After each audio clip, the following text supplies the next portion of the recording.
പ്രിയ വിദ്യാർത്ഥികൾ നമസ്കാരം. എല്ലാവർക്കും 9ാം ക്ലാസ്സിലെ ഫിസിക്സ് പാഠഭാഗങ്ങളിലേക്ക് സ്വാഗതം. 9ാം ക്ലാസ്സിലെ ആദ്യത്തെ അധ്യായം, ഫിസിക്സിലെ ആദ്യത്തെ അധ്യായം ഫോഴ്സസ് ഇൻ ഫ്ലൂയിഡ്സ് എന്നാണ്, ദ്രവബലങ്ങൾ. ഈ അധ്യായത്തിൽ ദ്രവങ്ങളിൽ അല്ലെങ്കിൽ ഫ്ലൂയിഡ്സിൽ അനുഭവപ്പെടുന്ന, നമുക്ക് എക്സ്പീരിയൻസ് ചെയ്യാൻ പറ്റുന്ന കുറച്ച് ഫോഴ്സുകൾ, ബലങ്ങൾ, അവയുടെ പ്രത്യേകതകൾ, അതുമായി ബന്ധപ്പെട്ട ചില പ്രതിഭാസങ്ങൾ തുടങ്ങിയ വസ്തുതകളാണ് ചർച്ച ചെയ്യുന്നത്. പക്ഷേ ഈ അധ്യായത്തിലേക്ക് കടക്കുന്നതിന് മുൻപ് കുറച്ച് ബേസിക് ഫാക്ട്സ്, നമ്മൾ മുൻപ് തന്നെ മനസ്സിലാക്കിയുള്ള കുറച്ച് അടിസ്ഥാന വസ്തുതകൾ മനസ്സിലാക്കിയിരിക്കുന്നത് ഒന്ന് ഓർത്തെടുക്കുന്നത് നന്നായിരിക്കും. ആ വസ്തുതകൾ ഫ്ലൂയിഡ് അഥവാ ദ്രവം, പ്രോപ്പർട്ടീസ് ഓഫ് ഫ്ലൂയിഡ് അഥവാ ദ്രവങ്ങളുടെ പ്രത്യേകതകൾ, ഫോഴ്സ് ബലം, വെയ്റ്റ് ഭാരം, ത്രസ്റ്റ് വ്യാപകമർദ്ദം, പ്രഷർ മർദ്ദം ഫ്ലൂയിഡ് പ്രഷർ, ദ്രവമർദ്ദം, ഡെൻസിറ്റി സാന്ദ്രത, റിലേറ്റീവ് ഡെൻസിറ്റി അഥവാ സ്പെസിഫിക് ഗ്രാവിറ്റി, ആപേക്ഷിക സാന്ദ്രത. ഈ വസ്തുതകൾ മനസ്സിലാക്കുന്നത് ഈ അധ്യായം തുടങ്ങുന്നതിന് മുൻപ് മനസ്സിലാക്കുന്നത് നന്നായിരിക്കും. അപ്പോൾ ആദ്യത്തെ topic fluid and it's properties. Fluid, നമുക്കറിയാം നമ്മുടെ യൂണിവേഴ്സ്, നമ്മുടെ പ്രപഞ്ചം നിർമ്മിക്കപ്പെട്ടിരിക്കുന്ന രണ്ട് അടിസ്ഥാന ഘടകങ്ങളുണ്ട്, ദ്രവ്യവും പിന്നെ ഊർജവും. Matter and radiation. Matter exist in 3 different States around us. നമുക്ക് ചുറ്റുമുള്ള ദ്രവ്യം 3 അവസ്ഥകളിലാണ് കാണപ്പെടുന്നത്. അത് സോളിഡ്, ലിക്വിഡ്, ഗ്യാസ്, ഖരം, ദ്രാവകം, വാതകം. ഈ ദ്രാവകങ്ങൾ, വാതകങ്ങൾ, ഇവയുടെ ഒരുപാട് പ്രത്യേകതകളുണ്ട്. ഇവയ്ക്ക് പൊതുവിലുള്ള ഒരു പ്രത്യേകതയാണ് ഒഴുകാൻ കഴിയും എന്നുള്ളത്. ഇപ്പോൾ ദ്രാവകങ്ങൾക്കും വാതകങ്ങൾക്കും ഒരു സ്ഥലത്ത് നിന്ന് മറ്റൊരു സ്ഥലത്തേക്ക് ഒഴുകാൻ സാധിക്കും. Liquids and gases are able to flow from one place to another. അപ്പോൾ ഈ ഒഴുകാൻ കഴിവുള്ള ഈ വസ്തുക്കളെ അത് വിളിക്കുന്ന പേരാണ് ദ്രവങ്ങൾ, ഫ്ലൂയിഡ്സ്. അപ്പോൾ what is mean by a fluid? എന്താണ് ദ്രവം എന്ന് ചോദിച്ചാൽ, a substance which can flow. ഒരു വസ്തുവിന് ഒഴുകാൻ സാധിക്കുമെങ്കിൽ ആ വസ്തുവിനെയാണ് നമ്മൾ എന്ത് വിളിക്കുക? ഫ്ലൂയിഡ് അല്ലെങ്കിൽ ദ്രവങ്ങൾ എന്ന് വിളിക്കുക. ഇവയുടെ ഒരുപാട് പ്രത്യേകതകൾ, അതിൽ 1-2 നമുക്ക് ഈ ചാപ്റ്ററിൽ ഉപയോഗപ്പെടും, ഓർമ്മിക്കേണ്ടത് അത്യാവശ്യമാണ്. അത് ഏതൊക്കെയാണെന്ന് നോക്കാം. ഒന്നാമത്തെ പ്രത്യേകത പറഞ്ഞു കഴിഞ്ഞു, അവയ്ക്ക് ഫ്ലോ ചെയ്യാൻ സാധിക്കും, ഒഴുകാൻ സാധിക്കും. ഒരു സ്ഥലത്ത് നിന്ന് മറ്റൊരു സ്ഥലത്തേക്ക് ഒഴുകാൻ സാധിക്കും. ഫ്ലൂയിഡ്സിന് എക്സാമ്പിൾ ഗ്യാസ്, ലിക്വിഡ്. ഇവയ്ക്ക് ഒരു സ്ഥലത്ത് നിന്ന് മറ്റൊരു സ്ഥലത്തേക്ക് ഫ്ലോ ചെയ്യാൻ സാധിക്കും. അപ്പോൾ ഒഴുകാൻ സാധിക്കും എന്നുള്ളതാണ് ഒരു പ്രത്യേകത. രണ്ടാമത്തത്, ഫ്ലൂയിഡ്സിന് കൃത്യമായ ആകൃതിയില്ല. Fluids are having no definite shape. അവയ്ക്ക് ആകൃതിയില്ല. പിന്നെ അവയുടെ ആകൃതി എന്തായിരിക്കും? ഏത് വെസലിൽ, ഏത് കണ്ടെയ്നറിൽ, ഏത് സംഭരണിയിലാണോ ഇവ എടുത്തിട്ടുണ്ടാവുക, ആ സംഭരണിയുടെ ആകൃതിയായിരിക്കും, ഷേപ്പായിരിക്കും ഇവയ്ക്ക് ഉണ്ടാവുക.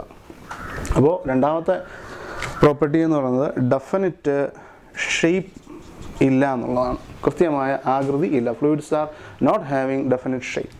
മൂന്നാമത്തെ പ്രത്യേകത, perhaps the most important one as far as our chapter is concerned. നമ്മുടെ അധ്യായത്തിലെ ഏറ്റവും പ്രധാനപ്പെട്ട ഒരു വസ്തുത എന്ന് പറയുന്നത് മൂന്നാമത്തെ പ്രോപ്പർട്ടിയായിട്ട് പറയാൻ പോവാണ്. പറയുന്നതിന് മുൻപ് ഞാനൊരു ഫ്ലൂയിഡ് പരിഗണിക്കുന്നു. ഒരു ഫ്ലൂയിഡ്, അത് വാട്ടറാണെന്നിരിക്കട്ടെ. ഈ ഫ്ലൂയിഡിൽ ഒരു സ്ഫെറിക്കൽ ബോഡി, ഗോളാകൃതിയുള്ളൊരു വസ്തു വെച്ചിട്ടുണ്ടെന്നിരിക്കട്ടെ, പൂർണ്ണമായിട്ട് ഉള്ളിലാണ്. ഇവിടെ ഈ ഫ്ലൂയിഡുമായിട്ട് സമ്പർക്കത്തിൽ, കോണ്ടാക്റ്റിൽ ഈ സർഫസ്, ഈ പ്രതലം വരുന്നുണ്ട്. ഈ പ്രതലത്തിൽ ഫ്ലൂയിഡ്, ദ്രവം, ഇവിടെ ജലം ബലം പ്രയോഗിക്കും. ആ ബലം പ്രയോഗിക്കുന്നത് ഇങ്ങനെയായിരിക്കും. ഇങ്ങനെ എന്ന് വെച്ചാൽ ഈ ചിത്രം നോക്കിയാൽ മനസ്സിലാക്കാൻ സാധിക്കും, സമ്പർക്ക തലത്തിന്, കോണ്ടാക്ട് സർഫസിന് ലംബമായിട്ടാണ് ഈ ഫോഴ്സ് ആക്ട് ചെയ്യുന്നത്. അപ്പോൾ ഫ്ലൂയിഡിൻ്റെ മൂന്നാമത്തെ പ്രത്യേകത, തേർഡ് പ്രോപ്പർട്ടി, ദ്രവങ്ങൾക്ക് അതുമായി സമ്പർക്കത്തിൽ വരുന്ന തലത്തിൽ, സമ്പർക്ക തലത്തിൽ, ആ തലത്തിന് ലംബമായി ബലം പ്രയോഗിക്കാനുള്ള ശേഷിയുണ്ട്, അല്ലെങ്കിൽ അതിന് കഴിവുണ്ട് എന്നാണ്. Fluids are able to apply force normal to surfaces which comes in contact with it. This is a third property. അപ്പോൾ ഫ്ലൂയിഡിൻ്റെ പ്രോപ്പർട്ടീസ് ആയി. ഇനി നോക്കേണ്ട അടുത്ത ടോപ്പിക്ക് ഫോഴ്സ് എന്താണ് എന്നാണ്. എന്താണ് ഫോഴ്സ്? ഫോഴ്സ് എന്താണെന്ന് ഡിഫൈൻ ചെയ്യുന്നതിന് മുമ്പ് നമുക്ക് ചിന്തിക്കാം, എന്തിനൊക്കെയാണ് നമ്മൾ ഫോഴ്സ് അപ്ലൈ ചെയ്യുക, ഫോഴ്സ് പ്രയോഗിക്കുന്നത് എന്തിനൊക്കെയാണ്. ഫോഴ്സ് സാധാരണ സൂചിപ്പിക്കുന്ന എഫ് എന്ന ലെറ്റർ കൊണ്ടാണ്. ചെറിയ അക്ഷരം എഫ് വേണമെങ്കിൽ ഉപയോഗിക്കാം, സാധാരണ ക്യാപിറ്റൽ എഫ് ആണ് ഉപയോഗിക്കുക. അപ്പോൾ എന്താണ് ഫോഴ്സ്? എന്താണ് ബലം? നമ്മൾ ബലം പ്രയോഗിക്കാറുണ്ട്, നമ്മളിൽ പലരും ബലം പ്രയോഗിക്കാറുണ്ട്. അപ്പോൾ എന്താണ് ബലം? നമ്മൾ ഒന്നിട്ട് സിറ്റുവേഷൻസ് എടുക്കുന്നു, എവിടെയാണ്, എങ്ങനെയാണ്, നമ്മൾ എന്തിനാണ് ഫോഴ്സ് അപ്ലൈ ചെയ്യുന്നത്. ഇപ്പോൾ ഇതൊരു ബോഡി, അത് റെസ്റ്റിലാണ്. ഇപ്പോൾ ഇതിനെ മൂവ് ചെയ്യിപ്പിക്കണമെങ്കിൽ ഞാൻ അപ്ലൈ ചെയ്യേണ്ടത് ഫോഴ്സാണ്. അപ്പോൾ ഈ മൂവ് ചെയ്ത ബോഡിയെ റെസ്റ്റിലോട്ട് കൊണ്ടുവരണമെങ്കിലും ഞാൻ അപ്ലൈ ചെയ്യേണ്ടത് ഫോഴ്സ് തന്നെയാണ്. ഒരു പന്ത് ഉരുണ്ട് പോകുന്നു, അതിൻ്റെ ചലനദിശ, ഡയറക്ഷൻ ഓഫ് മോഷൻ, അതിന് മാറ്റം വരുത്തണമെങ്കിലും നമ്മൾ പ്രയോഗിക്കേണ്ടത് ഫോഴ്സ് തന്നെയാണ്. ഒരു വസ്തുവിൻ്റെ ആകൃതിക്ക് വ്യത്യാസം വരുത്തണമെങ്കിൽ അപ്ലൈ ചെയ്യേണ്ടത് ഫോഴ്സ് തന്നെയാണ്. അപ്പോൾ എന്താണ് ബലം എന്ന് ചോദിച്ചാൽ ഈ സിറ്റുവേഷൻസ് പരിഗണിച്ചിട്ട് നമുക്ക് പറയാവുന്നതേ ഉള്ളൂ. ബലം എന്നത് ഒരു വസ്തുവിൻ്റെ അവസ്ഥയ്ക്ക്, ചലനാവസ്ഥ, നിശ്ചലാവസ്ഥ, പ്രത്യേക ദിശയിലുള്ള ചലനാവസ്ഥ, ഇതൊക്കെ അവസ്ഥ എന്നൊക്കെ പറയാം, സ്റ്റേറ്റ് എന്ന് പറയാം. അപ്പോൾ ഒരു വസ്തുവിൻ്റെ അവസ്ഥയ്ക്ക് മാറ്റം വരുത്തുന്ന അല്ലെങ്കിൽ വരുത്താൻ ശ്രമിക്കുന്ന എന്തോ ഒന്നാണ് ഫോഴ്സ് എന്ന് പറയുന്നത്. Force is that which changes or tends to change the state of a body. Force is that which changes or tends to change the state of a body. Force apply ചെയ്തു എന്നതുകൊണ്ട് മാത്രം ഒരു ബോഡിയുടെ സ്റ്റേറ്റിന് മാറ്റം വേണ്ട നിർബന്ധമൊന്നുമില്ല. ഇപ്പോൾ ഞാൻ ഈ ബോഡിൽ ഫോഴ്സ് ഇങ്ങനെ അപ്ലൈ ചെയ്യുന്നു, ഞാൻ ഫോഴ്സ് അപ്ലൈ ചെയ്യുന്നുണ്ട്, സ്റ്റേറ്റിന് മാറ്റമൊന്നുമില്ല, സ്റ്റേറ്റ് ഓഫ് റെസ്റ്റ് അതുപോലെ കണ്ടിന്യൂ ചെയ്യുന്നുണ്ട്. അതുകൊണ്ടാണ് ഫോഴ്സിനെ ഡിഫൈൻ ചെയ്യുന്നത് force is that which changes or tends to change the state of a body. ഇനി ഫോഴ്സ് പലതരത്തിലുണ്ട്. ഇലക്ട്രിക് ഫോഴ്സ് ഉണ്ട്, ന്യൂക്ലിയർ ഫോഴ്സ് ഉണ്ട്, മാഗ്നറ്റിക് ഫോഴ്സ് ഉണ്ട്, മെക്കാനിക്കൽ ഫോഴ്സ് ഉണ്ട്. നമ്മൾ സാധാരണ ഫോഴ്സ് എന്ന് പറയുമ്പോൾ മെക്കാനിക്കൽ ഫോഴ്സാണ്. മെക്കാനിക്കൽ ഫോഴ്സ് കണ്ടുപിടിക്കാനുള്ള ഇക്വേഷൻ നമ്മൾ ഈ അധ്യായത്തിലല്ല ഇനി വരുന്ന അധ്യായങ്ങളിലേ പഠിക്കുകയുള്ളൂ. എങ്കിലും നമുക്കിവിടെ ആവശ്യമുള്ളതുകൊണ്ട് ഞാനത് പറയുന്നു. ഫോഴ്സ് കണ്ടുപിടിക്കാനുള്ള equation F is equal to ma എന്നാണ്. F ഫോഴ്സാണ്, m മാസ് അഥവാ പിണ്ഡം, a എന്ന് പറയുന്നത് ത്വരണം, ആക്സിലറേഷൻ. ശരിക്കും m കിലോഗ്രാം മാസുള്ള ഒരു വസ്തുവിൽ a metre per second square acceleration, ത്വരണം ഉണ്ടാക്കാൻ സാധിക്കുന്ന ബലം, അതാണ് F എന്ന് പറയുന്നത്. അപ്പോൾ F is equal to ma, അതാണ് ഫോഴ്സ് കണ്ടുപിടിക്കാനുള്ള, ബലം കണ്ടുപിടിക്കാനുള്ള സമവാക്യം. F equal to ma ആണെങ്കിൽ അതിൻ്റെ യൂണിറ്റ് നമുക്ക് വളരെ എളുപ്പത്തിൽ പറയാൻ സാധിക്കും. F equal to ma, so unit of എഫിൻ്റെ യൂണിറ്റ് എന്ന് പറയുന്നത് മാസിൻ്റെ യൂണിറ്റ് കിലോഗ്രാം, ആക്സിലറേഷൻ്റെ ത്വരണത്തിൻ്റെ unit metre per second square. അപ്പോൾ kilogram metre per second square, kilogram metre per second square, ഇതാണ് ബലത്തിൻ്റെ യൂണിറ്റ്. ഇതിന് മറ്റൊരു പേരുണ്ട് ന്യൂട്ടൺ എന്നാണ്. ന്യൂട്ടൺ എന്നെഴുതുമ്പോൾ അത് യൂണിറ്റിനെ സൂചിപ്പിക്കാനാണെങ്കിൽ n സ്മോൾ ലെറ്റർ ആയിരിക്കണം, അല്ലെങ്കിൽ സിമ്പിൾ ക്യാപിറ്റൽ N. ഉദാഹരണത്തിന് 5 ന്യൂട്ടൺ ഫോഴ്സ് സൂചിപ്പിക്കുന്നത് 5 ന്യൂട്ടൺ ഫോഴ്സ് ഇങ്ങനെയാണ്, അല്ലെങ്കിൽ ഇങ്ങനെയാണ്, 5 ന്യൂട്ടൺ. ഇനി ഇതിൻ്റെ പ്രകൃതം, nature, whether it is A scalar or A vector, അതൊരു വെക്ടറാണോ സ്കെലാറാണോ. ഫോഴ്സിന് ദിശയുണ്ട്. നമ്മൾ ഫോഴ്സ് അപ്ലൈ ചെയ്യുമ്പോൾ നമുക്ക് ചിന്തിച്ചാൽ മനസ്സിലാക്കാൻ സാധിക്കും അതിന് ദിശയുണ്ട്, ഫോഴ്സിന് ദിശയുണ്ട്. സോ ഫോഴ്സ് എന്താണെന്ന് മനസ്സിലായി. ഇനി ഒരു പ്രത്യേകതരം ഫോഴ്സ്, വെയിറ്റ്, അതാണ് അടുത്ത് പഠിക്കേണ്ട ഫാക്റ്റ്. വെയിറ്റ് നമ്മൾ സാധാരണ W എന്ന അക്ഷരം കൊണ്ടാണ് സൂചിപ്പിക്കുക, വെയിറ്റ്. ഇപ്പോൾ ഞാൻ ഈ മാർക്കർ എൻ്റെ കയ്യിൽ ഹോൾഡ് ചെയ്തിരിക്കുകയാണ്, പിടിച്ചിരിക്കുകയാണ്. ഞാൻ ഈ പിടി വിട്ടാൽ ഈ മാർക്കർ തീർച്ചയായിട്ടും എങ്ങോട്ട് വീഴും? ഭൂമിയിലേക്ക് വീഴും. എന്തുകൊണ്ട് ഭൂമിയിലേക്ക് വീഴുന്നു? ഭൂമി അതിനെ അട്രാക്റ്റ് ചെയ്യുന്നുണ്ട്. ആ അട്രാക്റ്റീവ് ഫോഴ്സിന് എന്ത് പേരിട്ട് വിളിക്കും? ഗ്രാവിറ്റേഷണൽ ഫോഴ്സ്, അല്ലെങ്കിൽ ഗുരുത്വാകർഷണ ബലം എന്നാണ് വിളിക്കുക. നമുക്ക് ചെറിയ ക്ലാസ്സിനെ പഠിക്കുന്നതാണ്. ഏതൊരു വസ്തുവിനെയും ഭൂമി അതിൻ്റെ കേന്ദ്രത്തിലോട്ട് താഴേക്ക് വലിക്കുന്നുണ്ട്, ആകർഷിക്കുന്നുണ്ട്. ഈ ആകർഷണ ബലത്തെയാണ് നമ്മൾ വെയിറ്റ് ഓഫ് എ ബോഡി എന്ന് വിളിക്കുക. അപ്പോൾ ഒരു വസ്തുവിൻ്റെ ഭാരം എന്നാൽ, വെയിറ്റ് എന്നാൽ, ആ വസ്തുവിൽ ഭൂമി പ്രയോഗിക്കുന്ന ഗ്രാവിറ്റേഷണൽ ഫോഴ്സാണ്, ഗുരുത്വാകർഷണ ബലമാണ്. അപ്പോൾ what is weight? Weight is the gravitational force on a body. ഇനി ഇത് കണ്ടെത്താനുള്ള സമവാക്യം എന്താണ്? The equation to calculate for weight, W equal to mg. W equal to mg. W എന്നത് വെയിറ്റ് ആണ്, m മാസ് ആണ്, g acceleration due to gravity, അല്ലെങ്കിൽ ഗ്രാവിറ്റേഷണൽ ആക്സിലറേഷൻ, അല്ലെങ്കിൽ ഗുരുത്വ ത്വരണം. So W equal to mg, ഇതാണ് കണ്ടെത്താനുള്ള സമവാക്യം. ഇനി അതിൻ്റെ യൂണിറ്റ്, ഇത് ഫോഴ്സ് ആണെന്ന് പറഞ്ഞു, gravitational force acting on a body, അതാണ് വെയിറ്റ് എന്ന് പറയുന്നത്. സോ അതിൻ്റെ യൂണിറ്റ് തീർച്ചയായിട്ടും ന്യൂട്ടൺ തന്നെ ആയിരിക്കും. ഇനി ഇതൊരു വെക്റ്റർ ക്വാണ്ടിറ്റിയാണ്, കാരണം ഇത് ഫോഴ്സ് ആണല്ലോ, അപ്പോൾ തീർച്ചയായിട്ടും ഇത് വെക്റ്റർ ക്വാണ്ടിറ്റി തന്നെ ആയിരിക്കും. ഇനി ഇതിൻ്റെ ദിശ, വെക്റ്റർ ആകുമ്പോൾ ദിശ ഉണ്ടാവും. വെയിറ്റിൻ്റെ ദിശ, ഒരു വസ്തുവിൻ്റെ വെയിറ്റ് എപ്പോഴും വെർട്ടിക്കലി ഡൗൺവേർഡ് ഡയറക്ഷനിൽ, ലംബമായി താഴേക്കാണ് ആക്ട് ചെയ്യുക. ഇപ്പോൾ ഇതൊരു ഒബ്ജക്റ്റ്, ഈ ഒബ്ജക്റ്റിൻ്റെ വെയിറ്റ് W അത് ആക്ട് ചെയ്യുന്നത് വെർട്ടിക്കലി ഡൗൺവേർഡ്സ്, ഈ ഡയറക്ഷനിലായിരിക്കും, കുത്തനെ താഴേക്കായിരിക്കും ആക്ട് ചെയ്യുക. അല്ലെങ്കിൽ നമുക്ക് ഇങ്ങനെയും പറയാം, weight of a body acts always towards the centre of the earth. എർത്തിൻ്റെ കേന്ദ്രഭാഗത്തേക്കാണ്, കേന്ദ്രത്തിലേക്കാണ് വെയിറ്റ് ആക്ട് ചെയ്യുന്നത്. അപ്പോൾ രണ്ട് ക്വാണ്ടിറ്റീസ് പഠിച്ചു, സിമിലർ നേച്ചർ ഉള്ളത്, ഫോഴ്സ്, വെയിറ്റ്. മൂന്നാമത്തേത് ത്രസ്റ്റാണ്. എന്താണ് ത്രസ്റ്റ് എന്ന് നമുക്ക് നോക്കാം. ത്രസ്റ്റിൻ്റെ മലയാള പദം വ്യാപക മർദ്ദം എന്നാണ്. വ്യാപക മർദ്ദം. എന്താണ് ത്രസ്റ്റ്? ത്രസ്റ്റിനെ സൂചിപ്പിക്കാൻ നമുക്ക് F എന്ന അക്ഷരമോ W എന്ന അക്ഷരമോ ഉപയോഗിക്കാം സാധാരണ. ഇപ്പോൾ ത്രസ്റ്റ് എന്താണെന്ന് നോക്കുന്നതിന് നമുക്കൊരു സർഫസ്, ഒരു പ്രതലം പരിഗണിക്കാം. ഈ പ്രതലത്തിൽ ചതുരക്കട്ടയുടെ, റെക്റ്റാങ്കുലർ ബ്ലോക്കിൻ്റെ ഷേപ്പിൽ ഒരു റെക്റ്റാങ്കുലർ ബ്ലോക്ക് ഉണ്ടോന്നിരിക്കട്ടെ, റെക്റ്റാങ്കുലർ ബ്ലോക്ക്. അപ്പോൾ ഈ സർഫസിൽ ഈ ഓബ്ജക്റ്റ് സ്റ്റേ ചെയ്യുകയാണ്. ഈ രണ്ട് വസ്തുക്കൾക്കിടയിൽ വരുന്ന കോണ്ടാക്ട് സർഫസ് അത് ഇത്രയാണ് കോണ്ടാക്ട് സർഫസ്. ഈ കോണ്ടാക്ട് സർഫസിൻ്റെ ഏരിയ 10 മീറ്റർ സ്ക്വയർ എന്നിരിക്കട്ടെ. കോണ്ടാക്ട് സർഫസിൻ്റെ ഏരിയ 10 മീറ്റർ സ്ക്വയർ ആണ്. ഈ ഒബ്ജക്റ്റിന് നമുക്കറിയാം ഭാരം ഉണ്ടാവും, കാരണം അതിന്മേൽ ഭൂമി ഗ്രാവിറ്റേഷണൽ ഫോഴ്സ് എക്സേർട്ട് ചെയ്യുന്നുണ്ട്, ഗുരുത്വാകർഷണ ബലം പ്രയോഗിക്കുന്നുണ്ട്. അത് ആക്ട് ചെയ്യുന്നത് നോർമലി ഡൗൺവേർഡ്സ് ആയിരിക്കും, വെർട്ടിക്കലി ഡൗൺവേർഡ്സ് ആയിരിക്കും. ആ വെയിറ്റ്, ആ ഭാരം, അത് W = 100 ന്യൂട്ടൺ എന്നിരിക്കട്ടെ. അപ്പം 100 ന്യൂട്ടൺ ഭാരമുള്ള ഒരു വസ്തു 10 മീറ്റർ സ്ക്വയർ കോണ്ടാക്ട് ഏരിയയിൽ വരത്തക്കവണ്ണം ഒരു സർഫസിൽ ഇരിപ്പുണ്ട്. ഈ സർഫസിൽ, കോണ്ടാക്ട് സർഫസിൽ ഈ ബോഡി ഒരു ഫോഴ്സ് എക്സേർട്ട് ചെയ്യും. കാരണം അത് ഈ ബോഡി ആ കോണ്ടാക്ട് സർഫസിൽ സ്റ്റേ ചെയ്യാൻ, റെസ്റ്റ് ചെയ്യുകയാണ്. അപ്പോൾ അതിൻ്റെ ഭാരം കാരണം അതിന് ഈ കോണ്ടാക്ട് സർഫസിൽ ഒരു ഫോഴ്സ് എക്സേർട്ട് ചെയ്യാൻ സാധിക്കും. ആ ഫോഴ്സ് തീർച്ചയായിട്ടും ഈ വെയ്റ്റിന്, W-ന് ഈക്വൽ തന്നെ ആയിരിക്കും. അപ്പോൾ force on that contact surface അത് 100 ന്യൂട്ടൺ തന്നെ ആയിരിക്കും. ഈ ഫോഴ്സിൻ്റെ ഡയറക്ഷൻ നമ്മൾ നോക്കിയാൽ വെർട്ടിക്കലി ഡൗൺവേർഡ്സ് ആണ്. ഈ സർഫസിന്, ഈ കോണ്ടാക്ട് സർഫസിന് ലംബമായി താഴേക്കാണ്. ഇങ്ങനെ ഒരു കോണ്ടാക്ട് സർഫസിൽ, ഒരു സർഫസിൽ ലംബമായി അനുഭവപ്പെടുന്ന ആകെ ബലത്തെ വിളിക്കുന്ന പേരാണ് വ്യാപകമർദ്ദം അഥവാ ത്രസ്റ്റ്. അപ്പോൾ total normal force acting on a surface is called thrust, വ്യാപകമർദ്ദം. ഇനി ഇതിൻ്റെ യൂണിറ്റ് എന്തായിരിക്കും? ഇത് ഫോഴ്സ് ആണ്, അപ്പോൾ തീർച്ചയായിട്ടും യൂണിറ്റ് ന്യൂട്ടൺ തന്നെ ആയിരിക്കും. ഇതൊരു വെക്റ്റർ ക്വാണ്ടിറ്റിയാണ്, because it is force, vector quantity തന്നെയാണ്. ഇനി അടുത്ത ടോപ്പിക് പ്രഷർ. എന്താണ് പ്രഷർ എന്ന് പറയുന്നത്? പ്രഷർ P എന്ന അക്ഷരം കൊണ്ടാണ് നമ്മൾ സൂചിപ്പിക്കുക.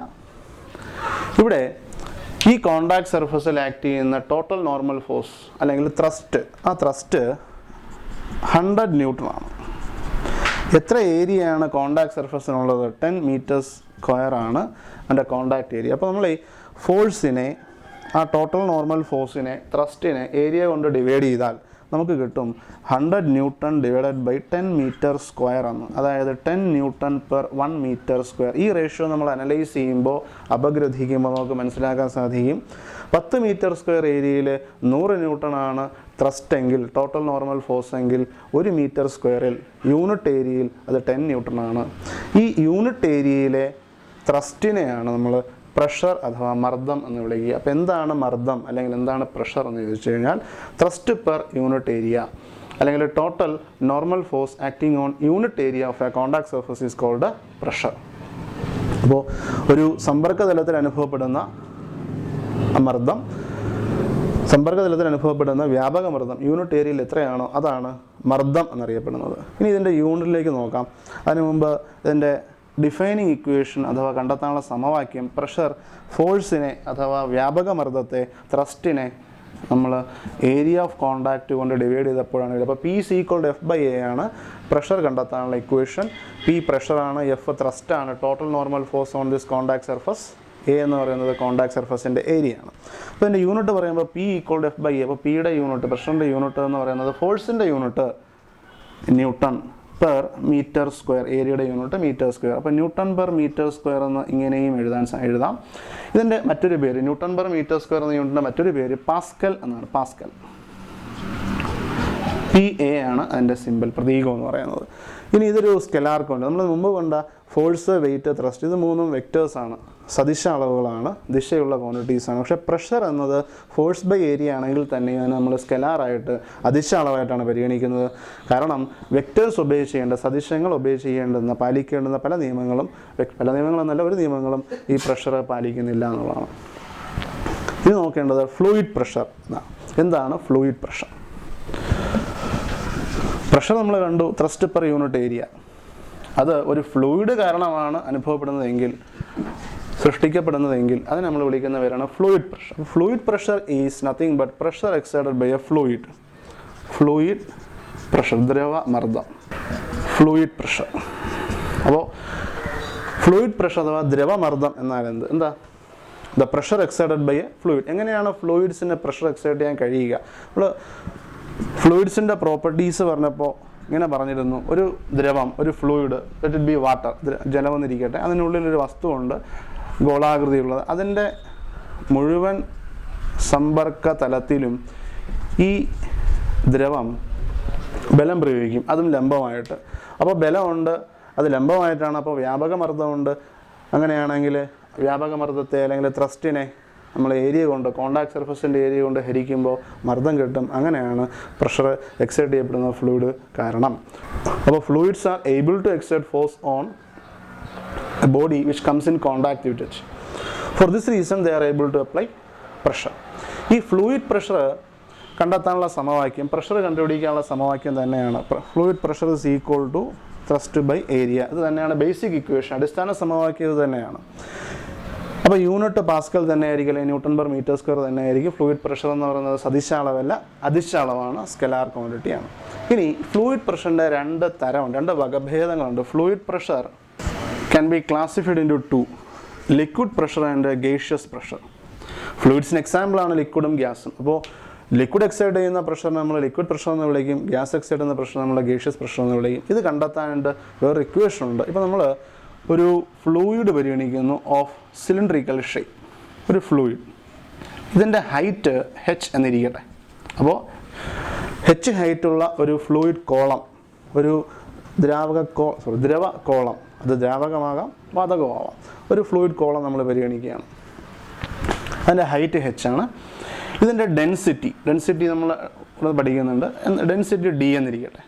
അങ്ങനെയാണെങ്കിൽ ഇതിൻ്റെ ബേസിൽ, ഇതിൻ്റെ അടിവശത്ത്, ബോട്ടം സർഫസിൽ, ഈ ഭാഗത്ത്, ഇതിൻ്റെ പാദത്തിൽ ഈ ഫ്ലൂയിഡ് അതിൻ്റെ ഭാരം കാരണം ഒരു മർദ്ദം പ്രയോഗിക്കും. അതായത് ഫ്ലൂയിഡ് പ്രഷർ എക്സേർട്ട് ചെയ്യും. ആ ഫ്ലൂയിഡ് പ്രഷർ, ഇത് ലിക്വിഡ് ആണെങ്കിൽ അത് നമ്മൾ ലിക്വിഡ് പ്രഷർ എന്ന് വിളിക്കും, ഇത് ഗ്യാസ് ആണെങ്കിൽ ഗേഷ്യസ് പ്രഷർ എന്ന് വിളിക്കും. ആ fluid pressure P is equal to HdG എന്ന് കണ്ടുപിടിക്കാൻ സാധിക്കും. അപ്പോൾ ഒരു ഫ്ലൂയിഡ് അല്ലെങ്കിൽ ഒരു ലിക്വിഡ്, ഗ്യാസ് എക്സേർട്ട് ചെയ്യുന്ന പ്രഷർ കണ്ടുപിടിക്കാനുള്ള ഒരു ഇക്വേഷനാണ് P is equal to HdG. വേറെ H എന്ന് പറയുന്നത് ആ ഫ്ലൂയിഡ് കോളത്തിൻ്റെ അല്ലെങ്കിൽ ലിക്വിഡ് കോളത്തിൻ്റെ അല്ലെങ്കിൽ ഗേഷ്യസ് കോളത്തിൻ്റെ ഹൈറ്റാണ്. D അതിൻ്റെ ഡെൻസിറ്റിയാണ്. G acceleration due to gravity അല്ലെങ്കിൽ ഗ്രാവിറ്റേഷണൽ ആക്സിലറേഷൻ അല്ലെങ്കിൽ ഗുരുത്വാത്വരണം. അത് ഈ കൊല്ലം തന്നെ നമ്മൾ 4ാമത്തെ അധ്യായത്തിൽ പഠിക്കും എന്താണ് ആക്സിലറേഷൻ ഡ്യൂ ടു ഗ്രാവിറ്റി എന്ന്.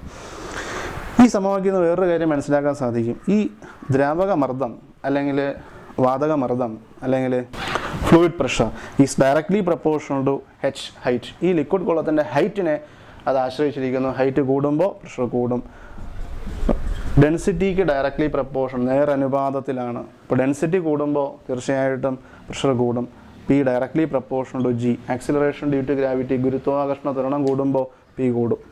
അപ്പോൾ ഫ്ലൂയിഡ് പ്രഷർ ഇത്രയുമാണ്. ഇനി പഠിക്കേണ്ട ടോപ്പിക്ക് ഡെൻസിറ്റിയും റിലേറ്റീവ് ഡെൻസിറ്റിയും എന്താണെന്നാണ്. ഡെൻസിറ്റി സാന്ദ്രത, റിലേറ്റീവ് ഡെൻസിറ്റി ആപേക്ഷിക സാന്ദ്രത. എന്താണ് ഡെൻസിറ്റി എന്ന് നമുക്ക് നോക്കാം. ഡെൻസിറ്റി എന്താണെന്ന് മനസ്സിലാക്കുന്നതിലേക്ക് വേണ്ടിയിട്ട് നമ്മളൊരു വസ്തു പരിഗണിക്കുന്നു. അതിന് ക്യൂബിക്കൽ ഷേപ്പ് ഉണ്ടെന്നിരിക്കട്ടെ, സമചതുര കട്ടയാണെന്നിരിക്കട്ടെ. ഇതിൻ്റെ മാസ് ക്യാപിറ്റൽ M എന്നിരിക്കട്ടെ. മാസ് 100 കിലോഗ്രാം, 100 കിലോഗ്രാം മാസുള്ള ഒരു വസ്തു പരിഗണിക്കുന്നു. ഇതിന് വ്യാപ്തമുണ്ട്. ആ വ്യാപ്തം 10 മീറ്റർ ക്യൂബ് എന്നിരിക്കട്ടെ.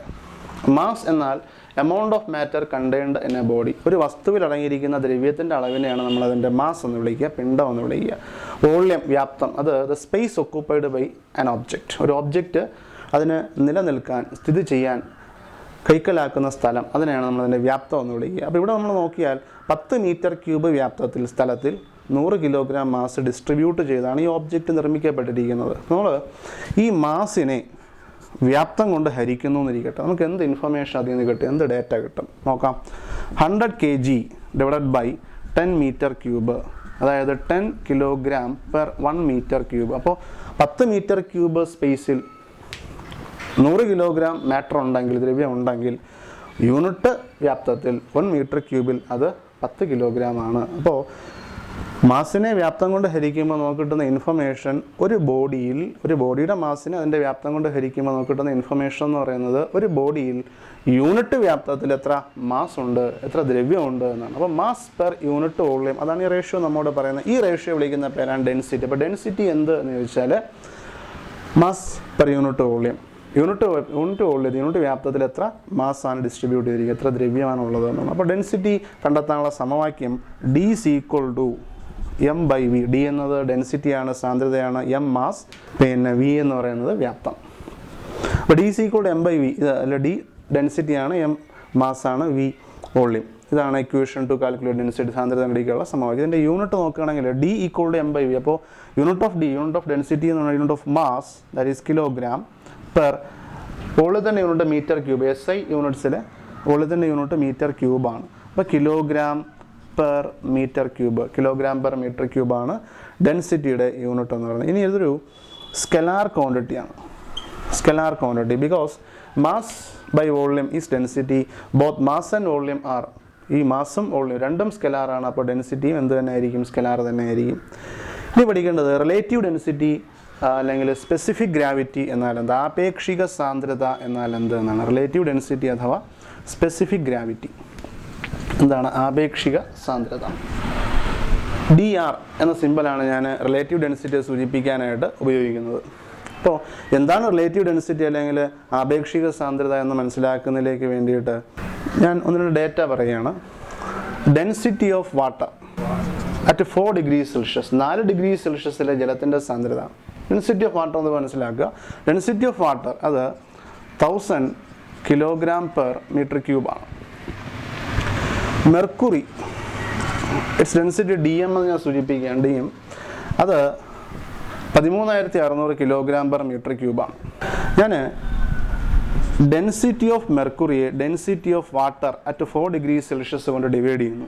ഈ റേഷ്യോ ആണ് റിലേറ്റീവ് ഡെൻസിറ്റി ഓഫ് മെർക്കുറി എന്നറിയപ്പെടുന്നത്. അപ്പോൾ ഒന്നുകൂടെ, density of water at 4 degree Celsius, ജലത്തിൻ്റെ സാന്ദ്രത 4 ഡിഗ്രി സെൽഷ്യസിൽ എഴുതി. നമുക്കറിയാം മെർക്കുറി എന്നൊരു സബ്സ്റ്റൻസ് ഒരു മെറ്റലാണ്. ആ മെറ്റലിൻ്റെ density 13,600 kilogram per metre cube. എന്നിട്ട് നമ്മൾ ചെയ്തത് ഡെൻസിറ്റി ഓഫ് മെർക്കുറിയെ നമ്മൾ density of water at 4 degree Celsius divide ചെയ്തു. ഈ റേഷ്യോയെ നമ്മൾ വിളിക്കുന്നു റിലേറ്റീവ് ഡെൻസിറ്റി ഓഫ് മെർക്കുറി എന്ന്. അപ്പോൾ എന്താണ് റിലേറ്റീവ് ഡെൻസിറ്റി ഓഫ് മെർക്കുറി എന്ന് നമ്മൾ മനസ്സിലാക്കി. അങ്ങനെയാണെങ്കിൽ ജനറലൈസ് ചെയ്താൽ, സാമാന്യവൽക്കരിച്ച് നമുക്ക് പറയാൻ സാധിക്കും, ഒരു വസ്തുവിൻ്റെ ആപേക്ഷിക സാന്ദ്രത, relative density of a substance എന്ന് പറയുന്നത് ആ സബ്സ്റ്റൻസിൻ്റെ ഡെൻസിറ്റിയും വാട്ടറിൻ്റെ ഡെൻസിറ്റി, ജലത്തിൻ്റെ ഡെൻസിറ്റിയും തമ്മിലുള്ള റേഷ്യോ ആണ്. അപ്പോൾ the ratio of density of a substance to density of water at 4 degree Celsius is called the relative density of that substance. ഒരു വസ്തുവിൻ്റെ സാന്ദ്രതയും 4 ഡിഗ്രി സെൽഷ്യസിലെ ജലത്തിൻ്റെ സാന്ദ്രതയും തമ്മിലുള്ള അനുപാത സംഖ്യയെ വിളിക്കുന്ന പേരാണ് റിലേറ്റീവ് ഡെൻസിറ്റി. നമുക്കിതിൻ്റെ യൂണിറ്റ് നോക്കിയാൽ, അല്ലെങ്കിൽ അതിന് മുമ്പ് ഒരു ഇക്വേഷൻ എഴുതാം. Relative density or dr is equal to density of substance by density of water at 4 degrees Celsius. So dr is equal to ds by dw എന്ന് നമുക്ക് ഇക്വേഷൻ ഓർത്ത് വെക്കാം. ഇവിടെ r s w ഇതെല്ലാം സബ്സ്ക്രിപ്റ്റ് ആണ്, വലതുവശത്ത് താഴെയായിട്ടാണ് എഴുതുന്നത്. dr is equal to ds by dw എന്നുള്ളത്. ഇനി ഇതിൻ്റെ യൂണിറ്റ് നോക്കാം. ഡെൻസിറ്റി ബൈ ഡെൻസിറ്റി, ഡി എസിൻ്റെ യൂണിറ്റ് കിലോഗ്രാം പെർ മീറ്റർ ക്യൂബാണ്, ഡി ഡബ്ല്യുവിൻ്റെ യൂണിറ്റും കിലോഗ്രാം പെർ മീറ്റർ ക്യൂബാണ്. അപ്പോൾ കിലോഗ്രാം പെർ മീറ്റർ ക്യൂബുകൾ ക്യാൻസൽ ചെയ്ത് പോകുന്നു. അപ്പോൾ റിലേറ്റീവ് ഡെൻസിറ്റി എന്ന ക്വാണ്ടിറ്റിക്ക് യൂണിറ്റ് ഇല്ല, അതൊരു സംഖ്യ മാത്രമായിരിക്കും, ഒരു നമ്പർ മാത്രമാണ്. ദെൻ നമ്മൾ ഒന്നാമത്തെ അധ്യായം പഠിക്കുന്നതിലേക്ക് ആവശ്യമായിട്ടുള്ള ബേസിക് ഫാക്ട്സ് ആണ് നോക്കിയത്. ഫ്ലൂയിഡ് അഥവാ ദ്രവം, പ്രോപ്പർട്ടീസ് ഓഫ് ഫ്ലൂയിഡിൻ്റെ പ്രത്യേകതകൾ, ഫോഴ്സ് ബലം, weight, thrust, pressure, fluid pressure, density, relative density തുടങ്ങിയവയൊക്കെ. അപ്പോൾ ഇതെല്ലാം ഞാനൊന്ന് കൺക്ലൂഡ് ചെയ്യാം. എന്താണ് ഫ്ലൂയിഡ് അല്ലെങ്കിൽ ദ്രവം? Fluid is a substance which can flow from one place to another. Examples liquids and gases. ഒരു സ്ഥലത്ത് നിന്ന് മറ്റൊരു സ്ഥലത്തേക്ക് ഒഴുകാൻ സാധിക്കുന്ന വസ്തുക്കളെ പൊതുവിൽ വിളിക്കുന്ന പേരാണ് ദ്രവങ്ങൾ.